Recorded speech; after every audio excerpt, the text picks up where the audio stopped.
scheme seva scheme se koi manipur da su thabak wena paikhat ka dori haibo wafam koi mamang da MST gi koi gi sum haurammaga dum loishin ba matam gra toramaga dum mai pak pangam dana dum leiki bai film sum ui adu handak amuk nauna koi gi prime minister e-bus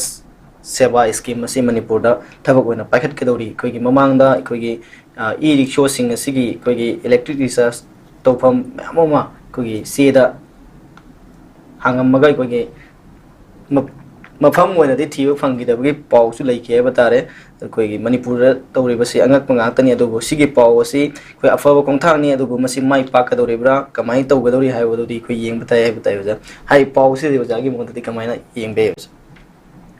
angore bi scheme je koi lepak se da lai ba scheme jing si jo angak pa scheme ngak tani prime minister gi scheme home minister gi scheme foreign minister gi scheme adu gi scheme lengak sigi oiba magi system amgi makhada magi paikhat iba thabak thoram sing du gi oiba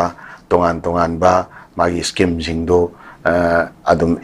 apply to wa gan natieba masai sita prime minister da popularize tawdana ba modi ji da popularize tawdana ba adagi hana leram basu du ngaire adum matam du gi prime minister da popularize tawna si world gi atop country sing da shumaina prime minister scheme president scheme home minister scheme ai tawsi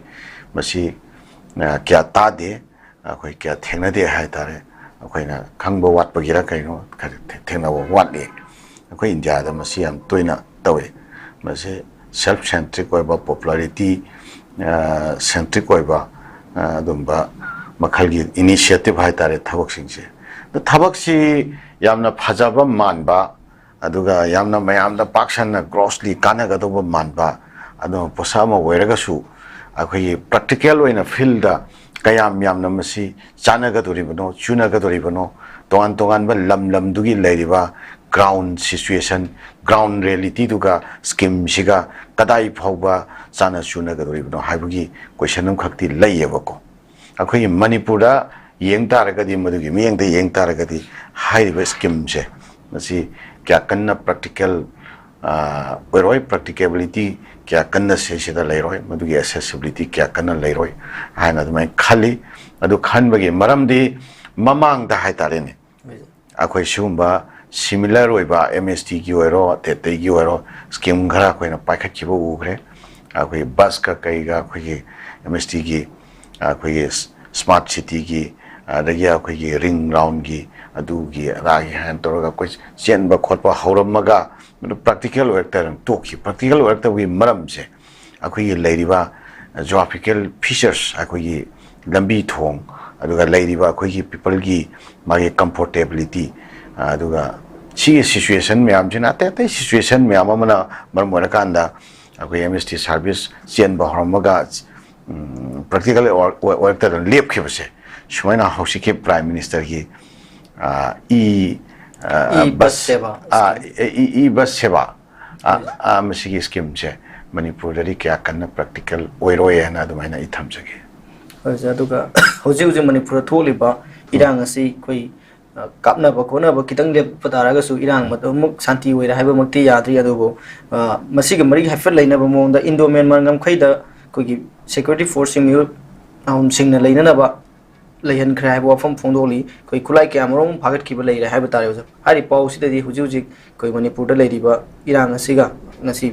auri pau si ga tunana kamai yengbe masi auji khuju khulai phagat ki ba gi matang se masi si wafam je laksadri ngai da irang si akoi somewhat akoi sub restaurant taunarakpa khara ingdhanarakpa tapthanarakpa akoi violence thokpagi chang handharakpagi matangsi sei opinion masam tang thamjaramge hausiki any violence masi akoi tasengna na akoi masi ingdha tapthanarakpagi wari si nakalam pot ani khaktani amana akoi phajana ceasefire nakalan kamnariba thinariba group ani sina ceasefire taunaraga adu some certain condition jana ba pura kanda kamna ba hana suna ba se lebak pa ma da khoi manipur gi sidati khoi gi internet crisis ne leipa ama gi makta tawna ba crisis na te ba maramdi india gi law abiding citizen ngaktane ba but cookies and maitesko India ki law abiding citizen ngaktani India ki constitution ki makha leiribani India ki law sing adugi makha leiribani ana sigi marakta thokpo crisis ne ma ceasefire adu ada kaina tobusi yapkanna masigi maru oiba kashu tangai phataba leiponte ada India government gi mage leiriba akhoi law haiba tare masi fazana strictly enforced both side ta torokpa matamda nakalani si adum akhoi self restraint adum laknani violence ki tendency adum handanarakani government adum control torokani aduga akhoi violence thokpagi chang di adum soidana control tamna torokpa ngamgani haina khali India na willingly masi violence si short torge violence masi control torge haina khallaga thangjalak poi taragadi masi pangkui kuina changmoi adum both side tagi balance tawbagi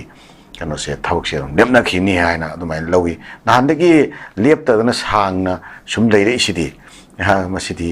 thawoina makki akhoi tawbangam ba thaba ama khudakta tawraga khudakta control tawdri se a tawbangam dabagi tawtabaduna amani ko tawbangam na tawdadna asuk sangba matam balance ta leihanli se adamasima akhoi no doubt center ki akhoi magi masi tawge haibagi agenda amadi yam clear oire tawge ala tawbani habe agenda amdi clear oire ko nandi khanari ba ngangari batuni mai tongan ba yedom da lakseroi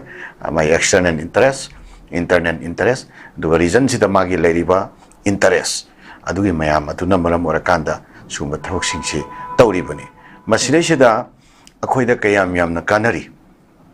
akhoida kayam yamna tongjari magi mana thangjal lakpa magi game dugi part amoina akhoi sum leiraga khoida kana ga toira khoida tongja ga doribra state chi gi tongja ga doribra bot maitai jen cookies gi waina tongja ga doribra entire akhoi manipur da leiriba akhoi naga maitai cookie pangan aduga ate akhoi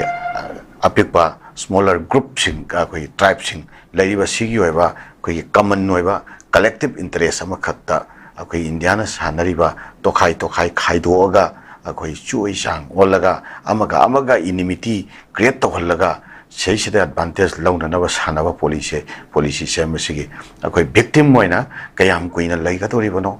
akhoi lamdam sida leriba akhoi illegal migrant gi akhoi the threat natragana akhoi seisa drug ki oiba akhoi da menace aduga akhoi umang gi oiro natragana akhoi lamdam sida leriba kalu phuru mayam gi marakta akhoi sense of insecurity issue oiro natraga kai no akhoi marakta leriba issue singja akhoi masel gi marakta phajana bhab tanaraga masi phajana akhoi understanding amagi makhada akhoi amuk hanjalakna ba akhoi masen gi marakta yamna daita leina akhoi self understanding ma puraga akhoi honaraga center gi policy sida akhoi yamna sangna akhoi thudana ba akhoi setpa phire phama lahobagi lominna bagi tangai phatabado madu ai nohona namuk retret tawjage aduga Myanmar gi ngamkhai paringda hujing nomai phabagi pot ama laise masiti anauba threat nate haina dumaina ai thamjage maramdi swaida Indiana khoi yamna akanba section thorang lokhat de haise masi swa khoi hoi lokhatpa manba thong oina ugaduri bra natraga tasengna lokhalabra haibagi question ama khoi da fill tawi maramdi kaigino haiba matamda akhoi cookie na dominate tawriba cookie gi makhoi makoina dream tawriba makhoi gi moi lepak ama sagat kini haina khaliba sigi area se masai sida akoi Bay of Bengal ga tainaba yamna achauba sharuk ama leiriba makhoi gi oina are makhoi gi sharuk tagi khara amuk haigalaga Bangladesh ki sharuk ta akoi Chittagong gi akoi gi keno se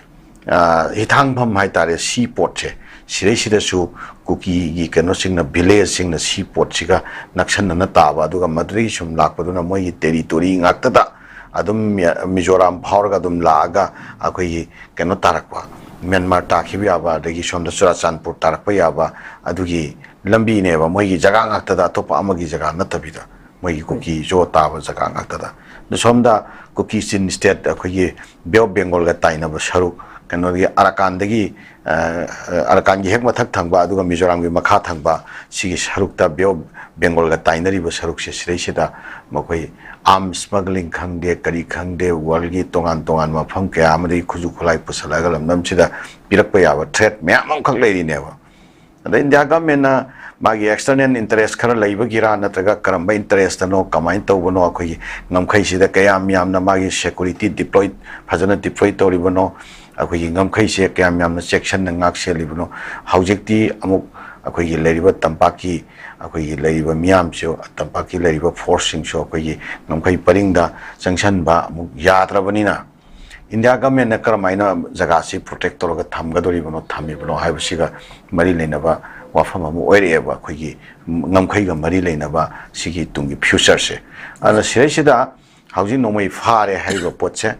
ꯃꯁꯤ ꯑꯅꯧꯕ ꯄꯣꯠ ꯅꯠꯇꯦ ꯃꯐꯝꯁꯤꯗ ꯅꯣꯡꯃꯩ ꯂꯥꯟꯊꯣꯛ ꯂꯥꯟꯁꯤꯟ ꯇꯧꯕ ꯅꯣꯡꯃꯩ ꯄꯨꯔꯛꯄꯁꯦ ꯑꯗꯣ ꯏꯟꯗꯤꯌꯥ ꯒꯚꯔꯟꯃꯦꯟꯠꯅ ꯑꯅꯧꯕ ꯈꯣꯡꯊꯥꯡ ꯑꯃ ꯑꯣꯏꯅ ꯍꯥꯟꯅ ꯂꯩꯔꯤꯕ ꯃꯥꯒꯤ ꯈꯔ ꯀꯣꯝꯊꯣꯛꯄ ꯄꯣꯂꯤꯁꯤꯗꯣ ꯍꯣꯡꯗꯣꯛꯑꯒ